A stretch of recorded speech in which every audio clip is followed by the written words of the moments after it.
saya yang luar biasa. Dari 20 sampai 2024 ini saya mengenal beliau yang tidak berubah, ada 3 sifat.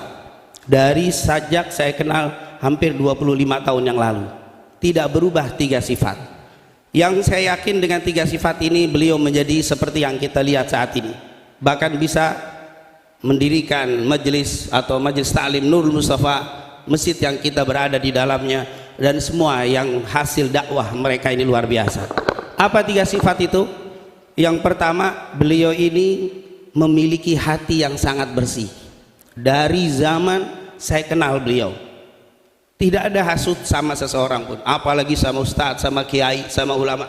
Walaupun tidak sedikit ustadz, kiai, ulama, bahkan juga mungkin habaib yang waktu itu mencibir dengan beliau, tapi beliau tetap hatinya bersih. Mungkin ada orang yang begini begitu, ketemu dia,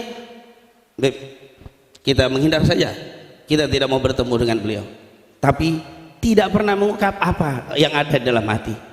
Saya teringat dengan para ulama terdahulu. Para ulama mengatakan, seandainya kami disuruh memilih oleh Allah antara menjadi alim atau memiliki hati yang bersih, kami akan memilih hati yang bersih. Beliau memilih hati yang bersih. Walaupun jangan dilihat ilmu, karena ilmu itu kan alat untuk membersihkan hati. Dia sudah membersihkan hati dari zaman yang saya kenal. Karena di hari kiamat bukan orang alim yang diterima dengan baik oleh Allah, tapi yang diterima yauma la yanfa'u malun wala banun illa man atallaha biqalbin salim. Saya kenal beliau memiliki hati yang sangat bersih.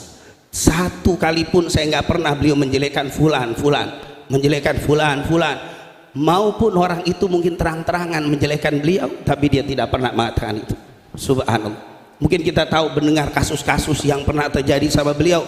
Saya bertemu beliau dengan di Mekah. Bagaimana Bib? Kalau Bib, nanti juga akan berlalu. Subhanallah.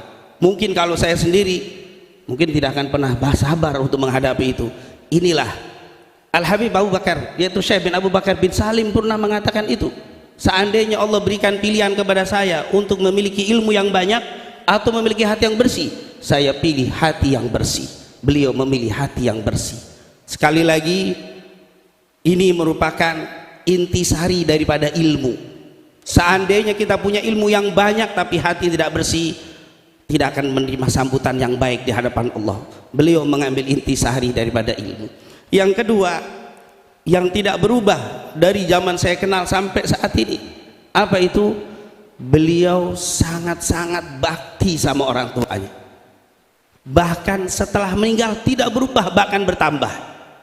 Saat hidupnya talim yang biasa beliau ikut dengan kita, bersama dengan kita, tiba-tiba tidak datang. Kalau ditanya, Umi manggil, Umi ada perlu, semua ditinggal. Semua apa yang dia ingin lakukan, sebesar apapun dia, kerjaannya, hebatnya, tapi kalau ibunya, uminya almarhumah sudah memanggilnya, sudah ditinggalkan semuanya. Subhanallah. Ridallah fi ridha al-walidain wa sukhtullah fi sukhtil walidain. Ini merupakan orang yang diridhoi oleh ibunya. Apalagi luar biasa kita tahu dari hidupnya di dalam Majelis Nurul Mustafa sekalipun, walaupun sudah besar, seandainya ada event di Monas sekalipun, tapi kalau ibunya minta tidak datang, dia tidak akan datang. Walaupun ini beliau sampaikan kepada saya, tidak pernah saya sampaikan kepada jamaah. Kalau sudah meninggal tak ada masalah, kemuliaan-kemuliaan untuk kita sampaikan. Dan beliau mengatakan, even hatta presiden kalaupun manggil dia, tapi kalau ibunya manggil, dia akan tinggalkan semuanya. Inilah kunci keberhasilan beliau yang bisa diikuti oleh Majelis Nurul Mustafa sebagai pencinta Al-Habib Hasan Ibn Ja'far As-Segaf. Ayo jangan kita cinta dengan fisiknya saja, tapi cinta juga dengan perbuatan dan amal-amalnya. Amal beliau yang membuat beliau sukses, yang pertama yaitu bersihkan hati, yang kedua adalah bakti sama orang tua, dan yang terakhir, yang ketiga, beliau ini luar biasa. Selain suka majelis ilmu, selain duduk di majelis ilmu, oleh karena itu jangan kaget kalau di Majelis Nurul Mustafa dia panggil ustadz-ustadz lainnya. Bahkan beliau sedikit sekali memberikan ilmu. Dia lebih banyak memimpin dzikirnya, memimpin salawatnya, tapi ilmunya dia panggil dari guru-guru lain dan dia dengar.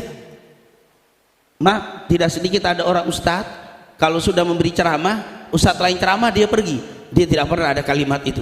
Di Majelis Nurul Mustafa dia dengarkan sampai habis.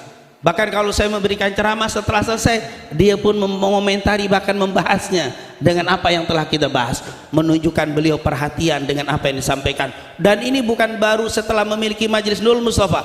Sebelum Majelis Mustafa tidak pernah absen untuk jalan bersama saya, dakwah ke sana kemari ke daerah-daerah yang kalau kita naik mobil jalan di tempat karena tidak ada pasir, tidak ada batu yang kuat, tanah. Berjalan di Bojonggede, di daerah Celebut, masuk ke dalam, beliau selalu mendampingi. Tapi yang uniknya, setelah saya dakwah mungkin jam 11, jam 12 saya pulang capek, dia nggak pulang, dia ziarah. Kemana Habib? Biasa ziarah, setiap habis taklim ziarah, tidak pernah lepas dari ziarah. Maka dia bilang, keberhasilan setelah sukses tidak lain dan tidak bukan berkah para ulama, berkah ziarah. Oleh karena itu, pencinta Habib Hasan, Majelis Ta'lim Nurul Mustafa, jangan berhenti untuk terus berziarah kepada para ulama, baik yang masih hidup atau yang sudah meninggal. Beliau tidak pernah lepas ziarah. Bahkan sebelum akhir hayatnya beliau menyempatkan diri ziarah ke Hadramut. Dia kelilingi Hadramut, ke Mesir, bahkan yang terakhir ke Habib Nuh. Ziarah-ziarah, dan itu memang dari zaman mudanya, bukan hanya suka dengan ilmu tapi juga suka dengan pembawa ilmunya, yaitu para ulama. Tidak mungkin Bapak Ibu Anda semua menjadi sukses kalau hanya cinta ilmu tapi tidak cinta kepada pembawa ilmu. Cintai ilmu, cintai pembawa ilmu, para ulama. Assalamualaikum warahmatullahi wabarakatuh. Waalaikumsalam warahmatullahi